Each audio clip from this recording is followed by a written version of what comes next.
사랑하는 향동교회 성도 여러분, 한 주 동안 잘 지내셨습니까? 여러분들의 가정에 하나님께서 주시는 은혜가 넘치기를 소망합니다. 우리 다 함께 예배 드리시겠습니다.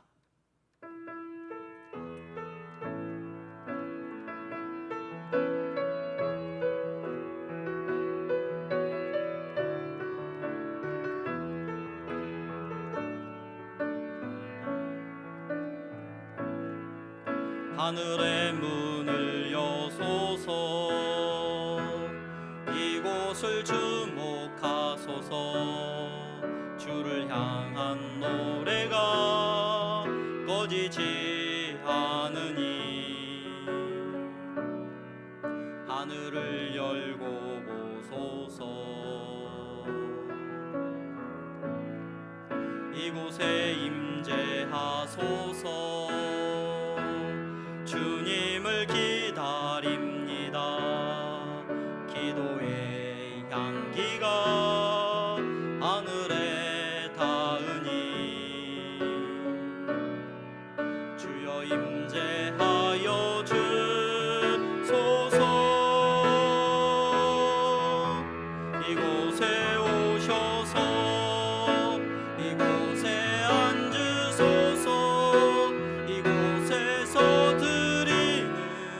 예배를 받으소서. 주님의 이름이 주님의 이름만이 오직 주의 이름만 이곳에 있습니다. 이곳에 오셔서 이곳에 앉으소서. 이곳에서 예배를 받으소서. 주님의 이름이 주님의 이름만이 오직 주의 이름만 이곳에 있습니다. 우리 다 함께 사도신경으로 우리의 신앙을 하나님 앞에 고백하겠습니다. 전능하사 천지를 만드신 하나님 아버지를 내가 믿사오며 그 외아들 우리 주 예수 그리스도를 믿사오니 이는 성령으로 잉태하사 동정녀 마리아에게 나시고 본디오 빌라도에게 고난을 받으사 십자가에 못 박혀 죽으시고 장사한 지 사흘 만에 죽은 자 가운데서 다시 살아나시며 하늘에 오르사 전능하신 하나님 우편에 앉아 계시다가 저리로서 산자와 죽은 자를 심판하러 오시리라. 성령을 믿사오며 거룩한 공회와 성도가 서로 교통하는 것과 죄를 사하여 주시는 것과 몸이 다시 사는 것과 영원히 사는 것을 믿사옵나이다. 아멘.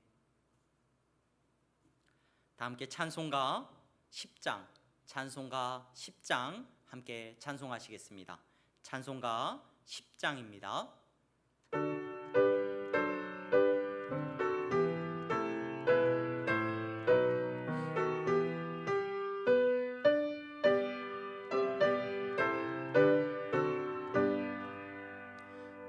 전능왕 오셔서 주 이름 찬송케 하옵소서.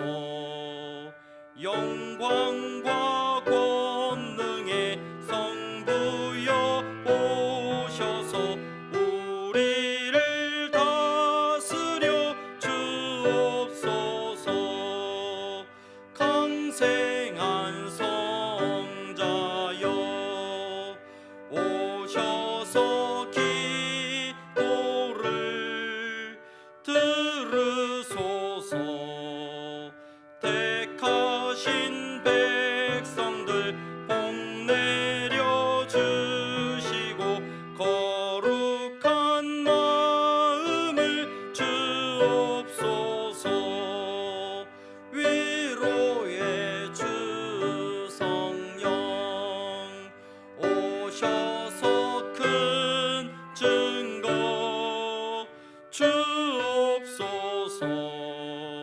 전능한 주시여 각 사람 마음에서 떠나지 마시고 주시옵소서.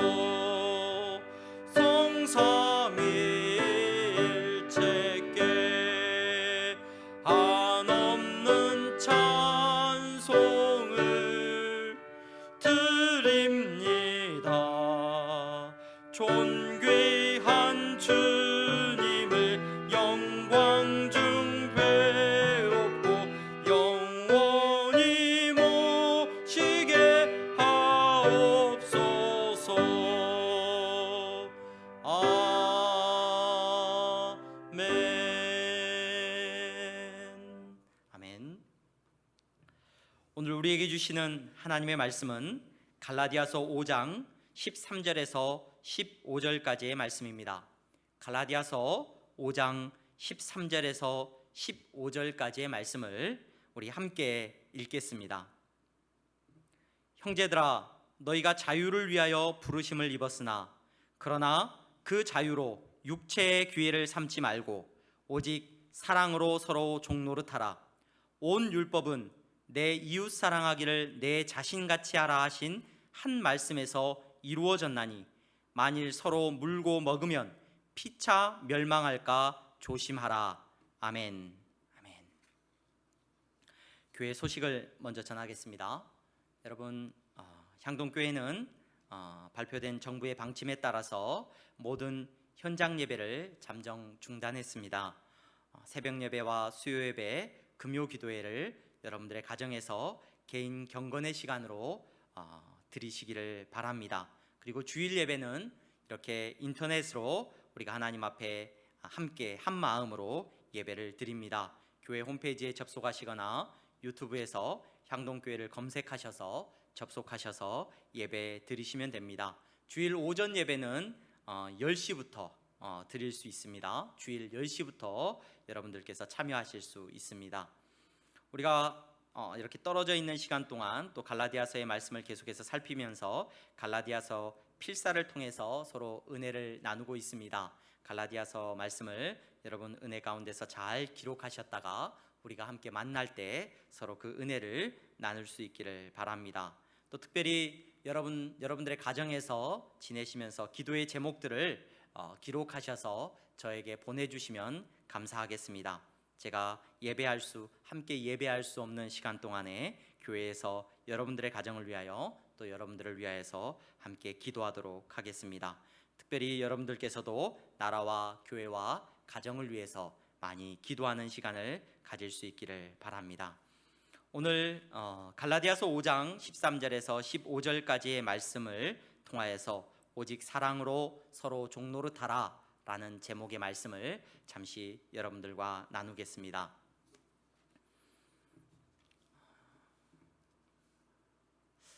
설교를 하는 것과 이렇게 설교를 준비하는 시간들이 부쩍 힘들어졌다라는 생각을 하게 됩니다. 여러분들을 직접 만나지 않고 이렇게 설교하기 때문에 당연히 힘이 들고요. 그뿐 아니라 오늘 우리가 살아가고 있는 이 상황이 힘들고 어수선한 상황이다 보니까 설교를 준비하면서 또 설교자로 이렇게 서면서 내 이야기를 하고 싶다는 생각이 참 많이 듭니다. 내 생각을 말하고 싶다라는 욕구가 내 안에 문득 솟아납니다. 그래서 설교를 준비하는 시간부터 더욱 힘이 든 것 같습니다. 내 이야기를 잘라내야 하고 내 생각을 없애는 것이 설교자로서 너무나도 중요한 작업이기 때문에 그러한 작업들을 많이 해야 되는 요즘이 더 힘든 것 같습니다. 이때 여러분 모두 마찬가지일 줄로 압니다. 여러분 불평이 많아지고 생각이 많아지고 할 말이 많아지는 시간들입니다. 이 시간에 설교자인 저도 겸손히 말씀 앞에 무릎을 꿇고 말씀이 무엇을 이야기하는지 귀 기울여 듣고 여러분 역시 말씀을 귀 기울여 듣는 은혜가 있기를 주님의 이름으로 축원합니다. 여러분, 자유라는 말을 들을 때면 여러분 어떤 생각이 나십니까?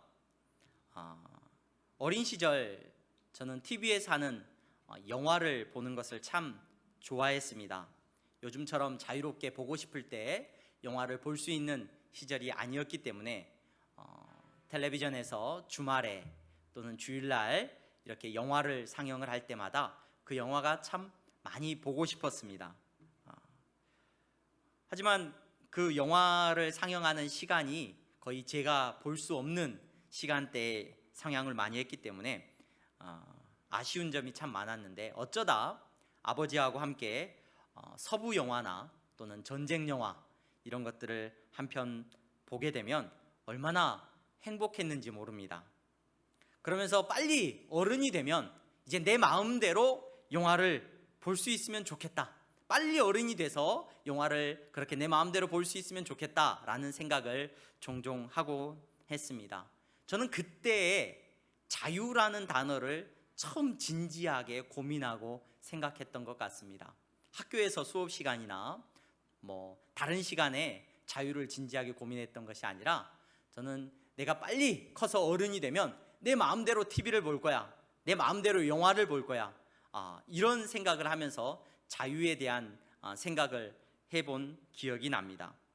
여러분, 오늘 우리가 읽은 성경 말씀에서 바울이 형제들이라고 부르는 갈라디아 교회 성도들에게 여러분들은 자유를 위하여 부르심을 입은 사람들입니다 라는 말로 오늘 본문의 말씀을 시작을 하고 있습니다. 그런데 이 표현이 우리에게 오해를 가져다 줄 수 있습니다.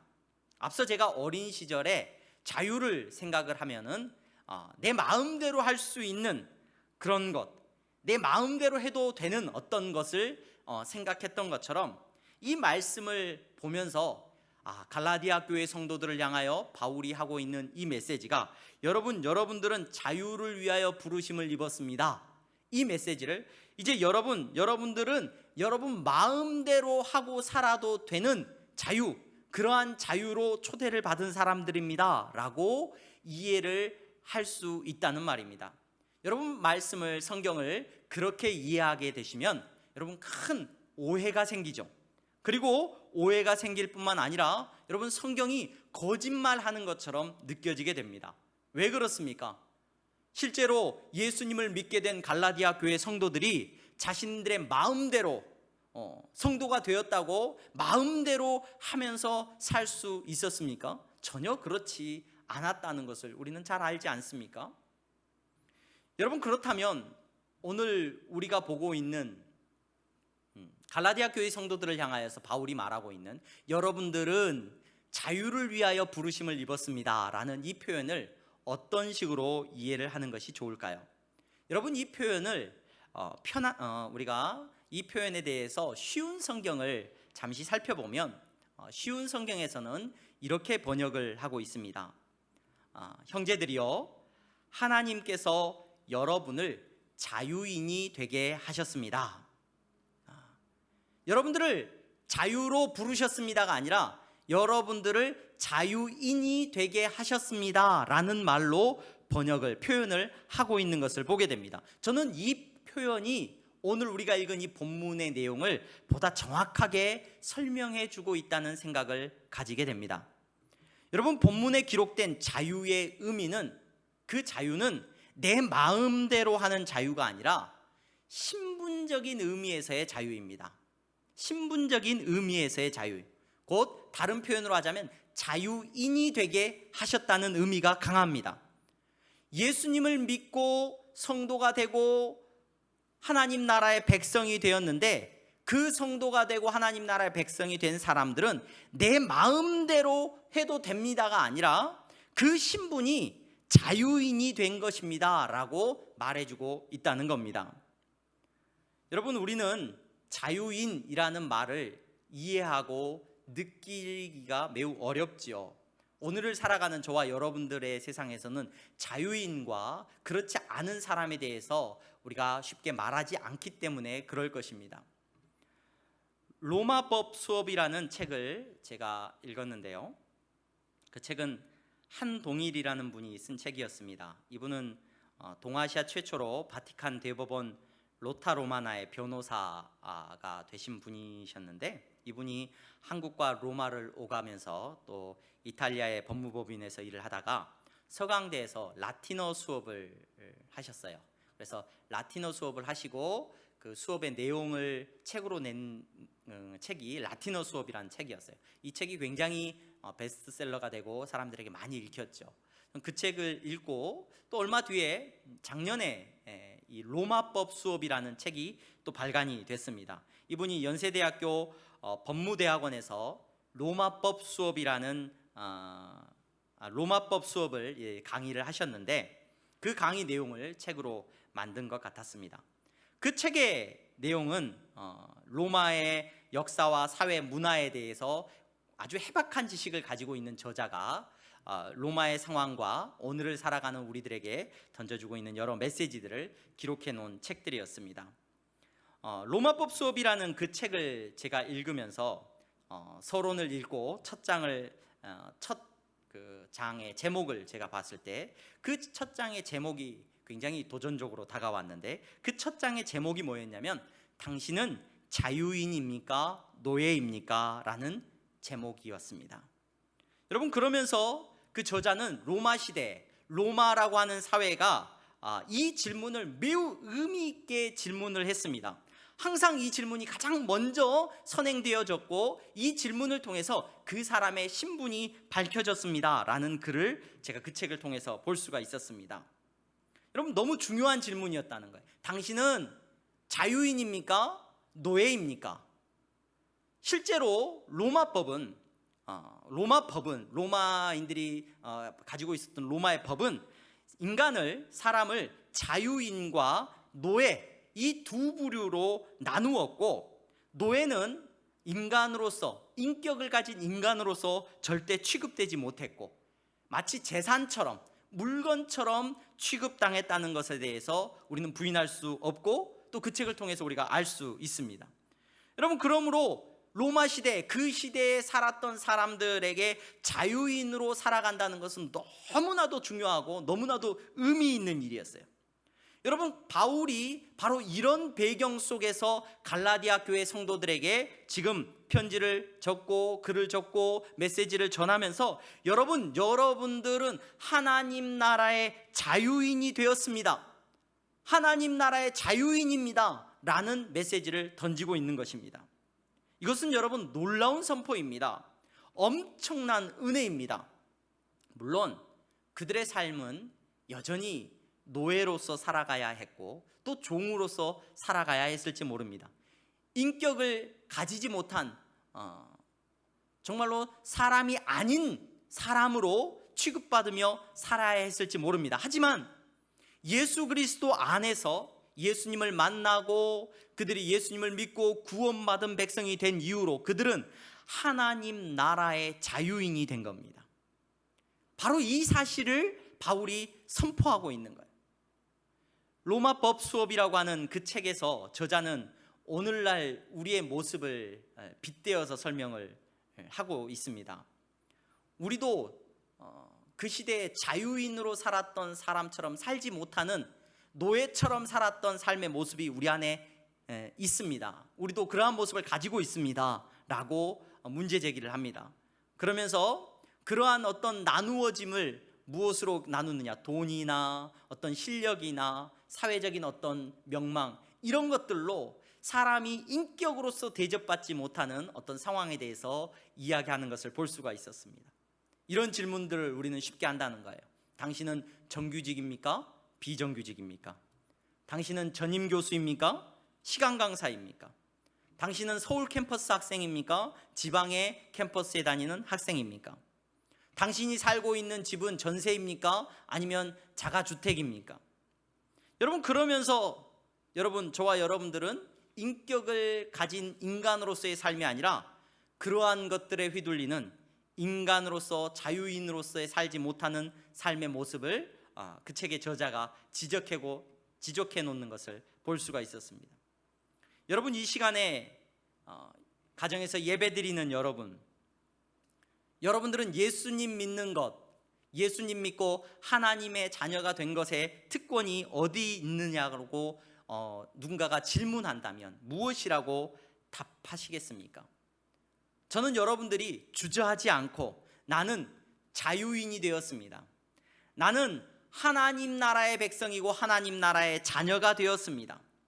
세상은 나를 가난한 사람이라고, 나를 무시하고 흙수저라고, 계약직이고 비정규직이고 비주류고, 오늘 젊은 친구들 말로는 인싸가 아니라 아싸라고 하는, 아싸, 아웃사이더의 줄임말인 것 같아요. 인격도 무시당하는 그러한 삶을 혹 살아가고 있을지라도 나는 예수님을 만나고 예수님을 믿고 하나님의 자녀가 된 이후로 하나님 나라의 자유인이 되었노라고, 하나님께서 나를 사랑해 주시고 하나님께서 나를 존귀하다라고 말씀해 주시는 그런 사람이 되었노라고 말할 수 있는 특권을 저와 여러분들이 선포할 수 있는 사람들이 될 수 있기를 간절히 소망합니다. 여러분들은 하나님의 자녀로, 하나님의 아들, 딸들로 하나님께서 불러주셨습니다. 여러분들의 인격은 그 누구도 무시할 수가 없습니다. 여러분들의 인격은 세상이 조롱할 수 없습니다. 여러분들은 예수님 닮았고 하나님 나라의 자녀된 삶으로서 여러분 부름받았다는 사실을 기억하시기를 바랍니다. 돈이 여러분들을 종으로 삼을 수가 없다는 사실을 기억하시기를 바랍니다. 여러분, 그렇다면 자유인으로 부름받았다는 것, 내가 하나님 나라의 자유인이 되었다는 이 놀라운 선포는 이제 여러분들의 인생을 어떻게 초대하고 있습니까? 여러분들의 삶을 어떻게 살아가도록 이끌고 있습니까? 바울은 우리가 자유인으로 부르심을 받았는데 이러한 자유인으로서의 삶이 세상에서 말하는 자유인으로서의 삶과는 전혀 다르다는 것을 오늘 우리가 읽은 본문을 통해서 말해주고 있습니다. 바울은 갈라디아 성도들에게 이렇게 말을 하고 있죠. 여러분들은 자유인으로 부르심을 받았는데, 자유인이 되었는데 여러분들에게 주어진 이 놀라운 은혜 안에서 이 은혜를 여러분들이 육체의 기회로 삼지 않으셨으면 좋겠습니다. 이렇게 권면하고 있어요. 여러분, 육체의 기회라는 것이 무엇을 말하는 것입니까? 육체의 기회가 무엇을 이야기하는 것입니까?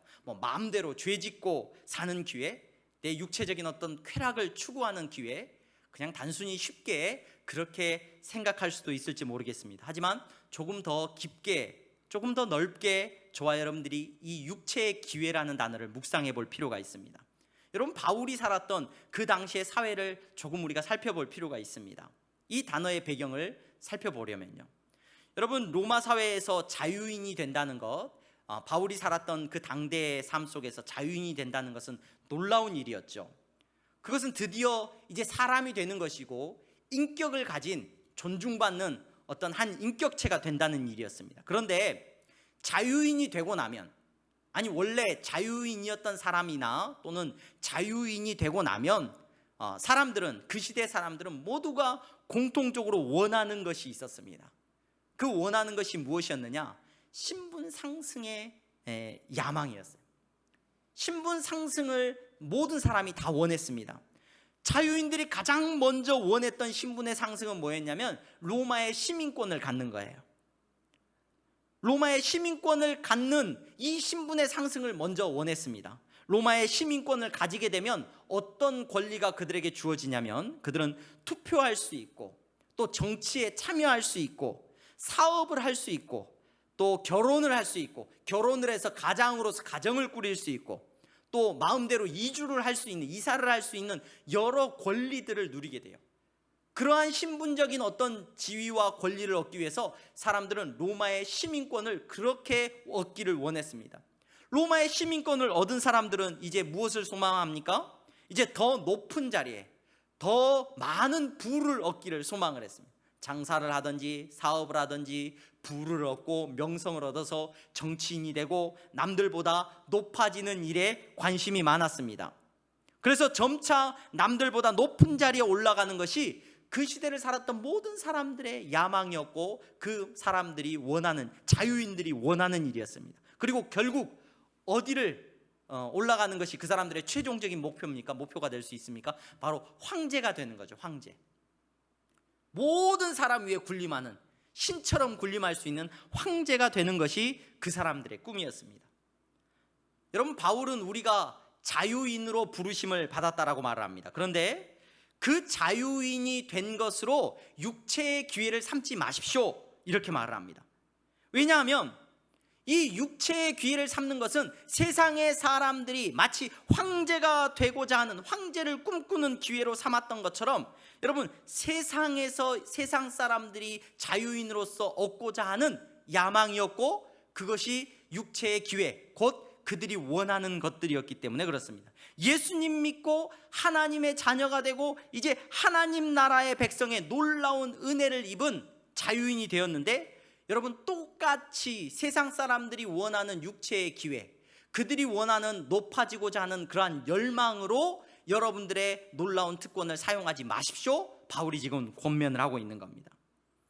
여러분, 내가 더 높은 자리에 올라가서 앉는 것을 위해서, 내가 더 높아지는 것을 위해서 우리는 하나님의 자녀의 구원받은 성도의 그 어떤 자유인의 위치, 특권을 사용하는 사람이 되지 맙시다라고 오늘 바울이 권면하고 있다는 겁니다.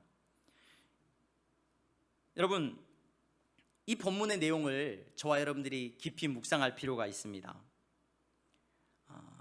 오늘날 많은 사람들은 더 큰 자유와 더 큰 어떤 권리를 얻기를 원하죠.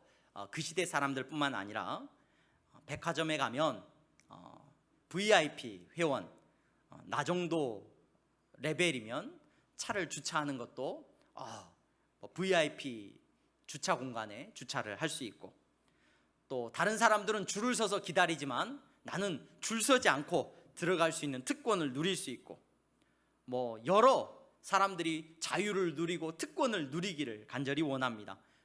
돈이 많으면 이런 특권을 우리가 많이 누릴 수 있죠.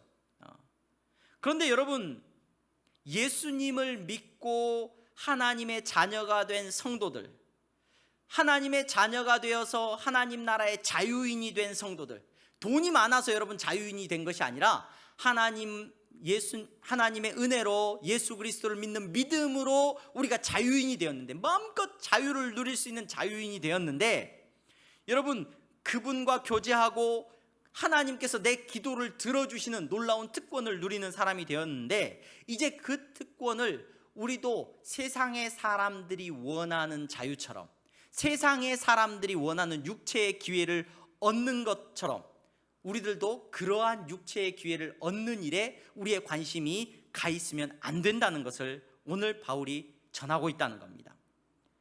여러분, 저도 흙수저로 인생을 살다 보니까 그 표현이 참 좋았습니다. 하나님이 내 백이야, 하나님께서 내 든든한 백이야. 얼마나 그 표현이 좋았는지 몰라요. 왠지 기죽지 않아도 될 것 같았습니다. 왠지 그 말을 내뱉으면서 나에게 뭔가 특별한 것이 있다라는 어떤 믿음을 가져다 주면서 자신감을 회복시켜주는 것 같았습니다. 그런데 여러분, 그 표현 속에서 하나님께서 나를 구원해 주시고 나를 살려주시고 하나님 자녀 삼아 주셨는데, 하나님께서 나를 자유인으로 불러주셨는데, 내 안에 있는 열망은, 내 안에 하나님께서 주신 이 놀라운 은혜를 가지고 나는 육신의 기회라는 열망으로 가득해 있는 내 모습을 문득문득 발견하게 된다는 것을 부인할 수가 없었습니다. 더 기도를 열심히 해야지, 그러면 군생활을 편한 데서 할 수 있을 거야. 기도 열심히 하고 하나님 나라 봉사 열심히 하고 하면은 내 자녀가 성공할 수 있을 거야. 더 헌신하면 더 높아질 거야. 더 움켜질 수 있을 거야. 점점점 더 내 마음대로 할 수 있는 인생이 될 거야. 이 땅에서 안 돼? 이 땅에서 안 된다면 천국 가서라도 내 마음대로 하고 살아야지. 너희들은 천국 가서 전세 살아라. 나는 천국 가서 더 크고 넓은 집에서 살련다. 바울은 그러한 우리에게 아니라고 말해주고 있는 겁니다. 바울은 우리에게 자유인으로 부름받은 이 놀라운 은혜를 육체의 기회로 삼지 말라고 말해주고 있습니다.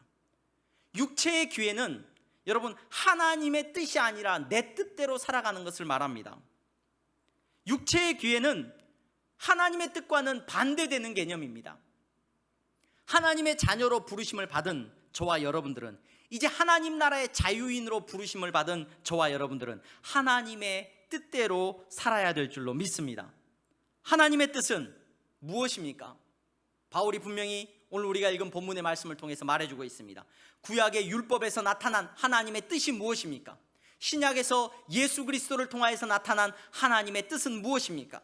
하나님을 사랑하고 내 이웃을 내 몸과 같이 사랑하는 것이 바로 하나님의 뜻인 줄로 믿습니다. 자유인으로 부르심을 받았으니 이제 내 뜻대로 내 마음대로 살아도 돼가 아니라, 여러분 자유인으로 부르심을 받은 여러분, 하나님 나라의 존귀한 자녀로 부름받은 여러분, 저와 여러분들은 이제 그 기회를, 이 놀라운 은혜 안에서 하나님의 뜻을 이루어가는 삶을 살 수 있기를 주님의 이름으로 축원합니다. 하나님의 뜻대로 우리는 하나님을 사랑하고 서로를 향하여서 사랑으로 종노릇하며 살아야 할 줄로 믿습니다. 이것이 하나님께서 저와 여러분들을 불러주신 놀라운 은혜 안에서 살아가는 성도의 삶인 줄로 믿습니다. 사랑으로 종노릇하라는 이 바울의 권면 속에서 우리는 한 가지만 기억할 수 있었으면 좋겠습니다. 여러분, 종노릇하라는 이 메시지 속에서 여러분 분명히 한 가지만 기억하십시오.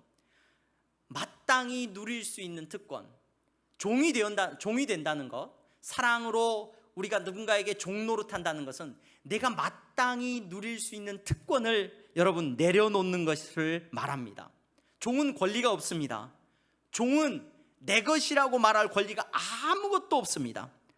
바로 내 이웃을 사랑하고 오늘 말씀 안에서 은혜 입은 자로서 사랑하는 사람은 이 권리를 내려놓는 삶을 사는 것을 말합니다. 예수님은 이 세상의 모든 권리를 가지신 분이셨어요.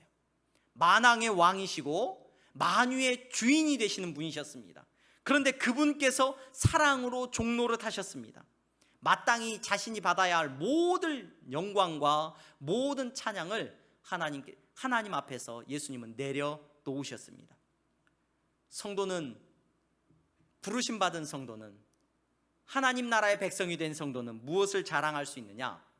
무엇이 자랑이 되느냐? 여러분, 내가 받은 특권을 내려놓는 것이 자랑인 줄로 믿습니다. 성도는 종노릇한 것을 자랑합니다. 성도는 언제 힘이 있느냐? 마땅히 누려야 하는 권리를 여러분 내려놓고 그 권리 앞에서 한 걸음 물러설 때 힘이 있는 줄로 믿습니다. 제가 아는 유명한 한 목사님께서는 저희 교육자들에게 늘 자랑하셨어요. 뭘 자랑하셨냐면 자신이 주차할 수 있는 권리를 포기하신 것에 대해서 늘 자랑하셨어요. 여러분, 저와 여러분들의 자랑이 무엇입니까? 전능자의 그늘이라고 하는 유명한 책이 있습니다. 짐 엘리엇 선교사님에 대한 글을 기록한 책이죠.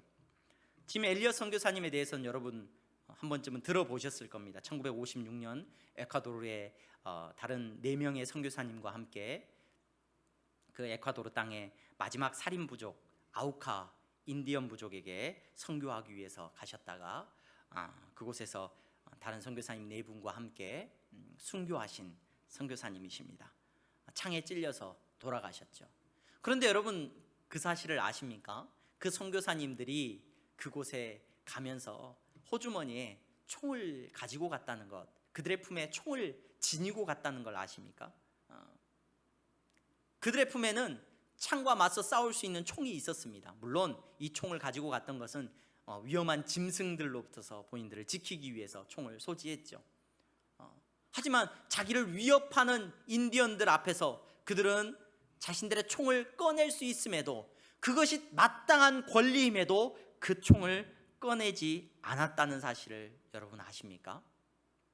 여러분, 짐 엘리엇 선교사님의 기도문이 그 책에는 기록이 되어 있습니다. 아버지, 저로 약해지게 하소서. 일시적인 모든 것을 붙들었던 손을 놓게 하소서. 제 생명, 제 명예, 제 소유, 주님, 꽉 쥐고 있는 손의 긴장을 풀게 하소서. 차라리 제 손을 펴 갈보리에 못을 박게 하소서. 그리스도께서 그리하신 것처럼 말입니다. 여러분, 성도와 교회가 언제 타락했느냐? 특권을 누릴 때 타락했습니다. 모든 권리를 마음껏 누릴 수 있을 때 교회는 본질에서부터 멀어져 있었습니다. 여러분, 할 말 다 하고 큰 소리 치면서 산다면서 여러분 어떻게 예수님 닮은 사람이라고 말할 수 있겠습니까? 여러분, 분명한 것은 우리가 할 말 다 하고 큰 소리 치면서 살아가고 있다면 분명히 예수님 안 닮은 사람일 것이 분명합니다. 여러분, 예수님 때문에 한 번만이라도 저와 여러분들은 할 말 못하고 살아볼 수 있기를 바랍니다. 그것이 교회의 영광입니다. 그것이 성도의 자랑인 줄로 믿습니다. 주머니에 총을 꺼내지 않고 창에 죽어갔던 것이 여러분 그 창을 던진 사람들을 복음으로 변화시켰던 여러분 믿음의 선교사님들의 능력이었다는 것을 저와 여러분들이 기억할 수 있기를 바랍니다. 설교를 준비하면서 로마 황제들에 대한 기록들을 살펴볼 수가 있었습니다. 로마 황제들에 대한 기록들을 인터넷을 통해서 찾아보고 자료들을 보면서 로마의 황제라고 불리우는 최초의 황제 시저라고 우리가 알고 있는 아우구스투스로부터서 약 로마가 한 400년 동안의 역사 속에서 70여 명의 왕들, 69명이죠. 정확히는 69명의 황제가 등장을 합니다. 이 황제들의 통치 기간이 여러분 그렇게 길지 않죠. 평균적으로 나눠봐도 5년, 6년이니까 훨씬 더 짧은 시간을 통치했던 왕들도 많이 있었습니다. 그런데 그 황제들이, 여러분 그 시대를 살았던 황제들이 최고의 높은 육체의 기회로 자유인으로서 가장 높은 자리에 올랐던 황제들이 69명의 황제들 중에서 거의 대부분의 황제들이 40명이 넘는 사람들이, 제가 그 자료들을 보다가 깜짝 놀랐습니다. 옆에 어떤 식의 최후를 맞이했느냐? 암살, 자살, 병살. 거의 40-50명의 황제들이 자연사한 경우도 물론 있습니다만은 대부분의 황제들이 암살당하고 자살하고 병사하고 전쟁 가운데서 죽임을 당하고 비참한, 정말로 그야말로 비명횡사했다는 사실을 볼 수 있었습니다. 오늘 우리가 읽은 말씀이 경고하고 있습니다. 만일 서로 물고 먹으면 피차 멸망할까 조심하라. 세상은 그렇게 서로 물어뜯고 죽이고 멸망하고 있습니다. 이때에 구원받은 여러분, 사랑으로 서로 종노릇하면서 사시기를 바랍니다. 세상은 힘 있는 왕이 없어서 힘든 것이 아닙니다. 여러분, 사랑으로 섬기는 사람이 없어서 힘이 듭니다. 여러분, 세상은 바른 소리 하는 사람이 없어서 어지러운 것이 아닙니다. 할 말이 있어도 참는 사람이 없어서 여러분 시끄러운 것입니다. 사랑하는 향동교회 성도 여러분, 여러분들의 가정은 여러분 한 사람 한 사람이 사랑으로 종노릇하기 때문에 천국과 같은 가정이 된 줄로 믿습니다. 여러분, 우리 사랑하는 향동교회는 사랑으로 종노릇하는 여러분 때문에 천국 공동체로 날마다 하나님 앞에 영광을 올려드리는 줄로 믿습니다. 우리 다시 만날 때 그러한 모습으로 하나님 앞에 영광 올려드리며 만날 수 있기를 소망합니다. 여러분들의 가정이 그러한 가정이 되기를, 여러분 한 사람 때문에 할 말 다 하고 큰 소리 치는 여러분 한 사람이 아니라 여러분 사랑으로 종노릇하는 여러분 한 사람 때문에 여러분들의 가정과 여러분들의 주변의 모든 것이 그리스도의 은혜로 충만하기를 주님의 이름으로 축원합니다. 우리 함께 나누었던 말씀을 가지고 잠시 기도했으면 좋겠습니다. 하나님께서는 우리를 자유인으로 불러주셨습니다. 그리고 그 자유 안에서 저와 여러분들은 사랑으로 서로 종노릇하면서 살아가기로 하나님 앞에서 다짐하고 결단하면서 우리 다 함께 기도하겠습니다. 거룩하신 하나님 아버지, 감사합니다. 이 시간 바울을 통하여서 들려주시는 하나님의 음성을 듣게 하시니 감사합니다. 거룩하신 하나님, 우리의 삶이 부름받은 놀라운 은혜 안에서 세상은 우리의 인격을 무시하고 우리를 조롱할지 모르지만 그리스도 안에서 정말로 참된 자유를 누리는 사람이 되게 하셨사오니 아버지, 그 자유 안에서 우리가 기뻐하게 하시고 담대하게 하시고, 그 자유 안에서 주여 하나님 아버지 주눅들어 살지 말게 하시고, 아버지 하나님 우리의 자녀들도 우리의 가정도 사랑하는 성도들의 모든 삶이 믿음 안에서 담대함을 누리게 하여 주시옵소서. 그리고 그 담대함 안에서 주여 하나님 아버지 서로를 사랑하게 하시고, 서로를 사랑하기 때문에 종노릇하게 하여 주시옵소서. 내가 마땅히 누려야 되는 권리라고 생각하는 것들을 한 번이라도 내려놓게 하여 주시옵소서. 그 권리를 주님 앞에서 정말로 십자가 앞에서 내려놓는 삶이 되게 하여 주시옵소서. 입 바른 소리하고 살아가는 인생이 되지 말게 하여 주시옵소서. 세상을 향하여서 큰 소리치는 교회가 되지 말게 하여 주시옵시고, 아버지 하나님 겸손하게 보이지 않는 곳에서 눈물로 기도하는 교회가 되게 하시고, 섬기는 교회가 되게 하여 주시옵시고, 낮아지는 교회가 되게 하여 주시옵소서.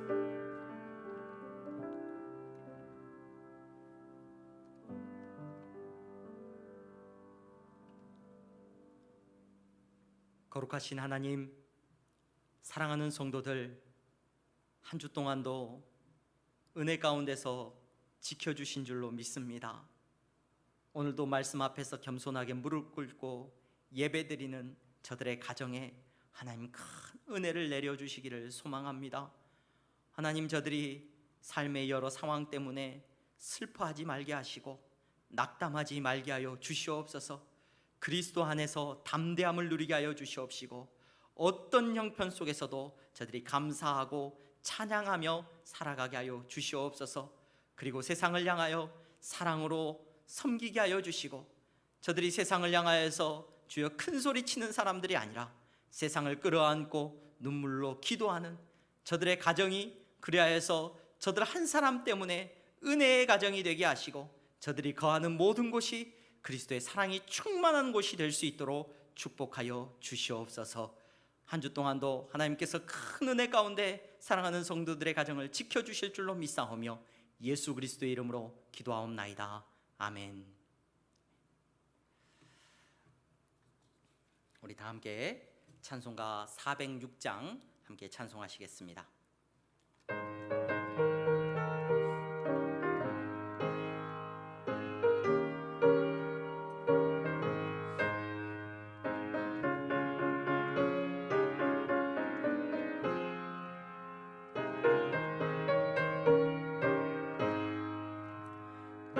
내 영혼 편히 쉴 곳과 풍랑이로도 안전한 포구, 폭풍까지도 다스리시는 주의 영원한 팔 의지해 주의 영원하신 팔 함께 하사 항상 나를 붙드시니 어느 곳에 가든지 요동하지 않음은 주의 팔을 의지함이라.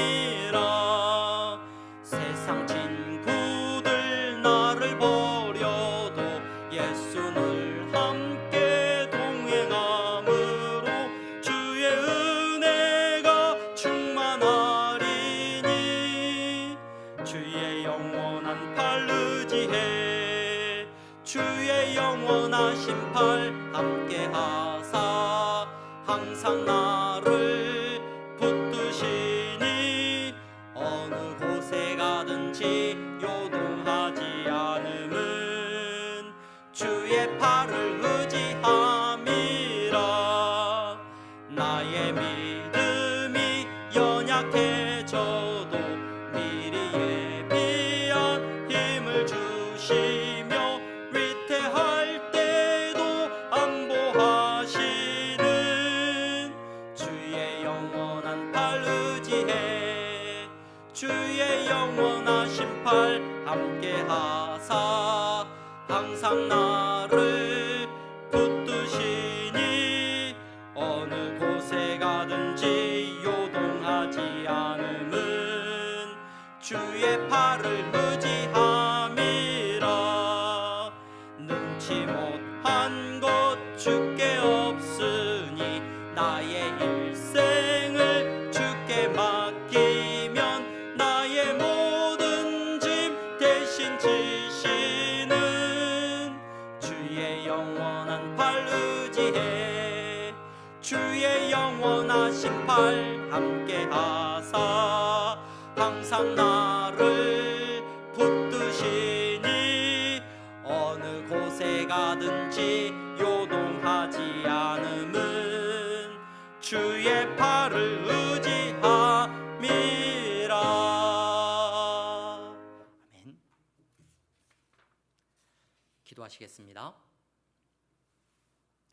주 예수 그리스도의 은혜와 하나님 아버지의 사랑하심과 성령의 교통 충만하심이 그리스도 안에서 사랑으로 서로 종노릇하며 살아가기를 소망하는 성도들의 머리머리 위에, 저들의 가정 위에 영원토록 함께 있을지어다. 아멘.